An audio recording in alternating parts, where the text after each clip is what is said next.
वैशाख माह के शुक्ल पक्ष की सप्तमी तिथि माँ गंगा को समर्पित है।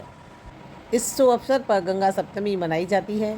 सनातन धर्म में गंगा सप्तमी का खास महत्व है, इसलिए गंगा सप्तमी का उत्सव उसी दिन मनाया जाता है जब गंगा माँ ने धरती पर अवतरण किया। इसलिए इसे गंगा जयंती के नाम से भी जाना जाता है।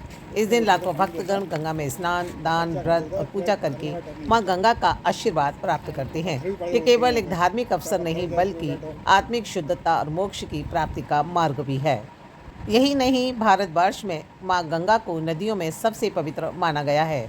उन्हें केवल एक नदी ही नहीं बल्कि एक देवी का स्वरूप माना जाता है जो हर पाप को धो सकती है और आत्मा को मोक्ष तक पहुँचाने की शक्ति रखती है।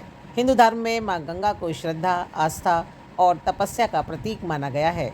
मान्यता है कि जब पृथ्वी पापों से बोझिल हो गई थी तब भगवान शिव की जटाओं से माँ गंगा पृथ्वी पर उतरी और समस्त पापों को बहा ले गई।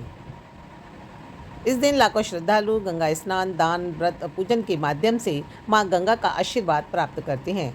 ये केवल एक धार्मिक अवसर नहीं बल्कि आत्मिक शुद्धता और मोक्ष की ओर बढ़ने का मार्ग है। शास्त्रों के अनुसार इसी दिन भागीरथ की तपस्या से प्रसन्न होकर मां गंगा स्वर्ग से पृथ्वी पर उतरी थी। उनके जल ने राजा सागर के 60,000 पुत्रों को मोक्ष दिलाया था।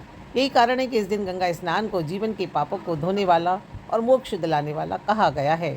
गंगा केवल एक नदी नहीं बल्कि आस्था, संस्कृति और जीवनदायिनी शक्ति का प्रतीक है। कहा जाता है कि जो लोग इस दिन गंगा स्नान करते हैं वे जन्म जन्म के पापों से मुक्त होकर ईश्वर के चरणों में स्थान प्राप्त करते हैं। यही वजह है कि इस दिन देश भर में लाखों श्रद्धालु गंगा स्नान करते हैं। माँ गंगे सभी की मनोकामना पूर्ण करें। मिलते हैं अगले वीडियो में नई जानकारी के साथ। तब तक के लिए नमस्कार, धन्यवाद।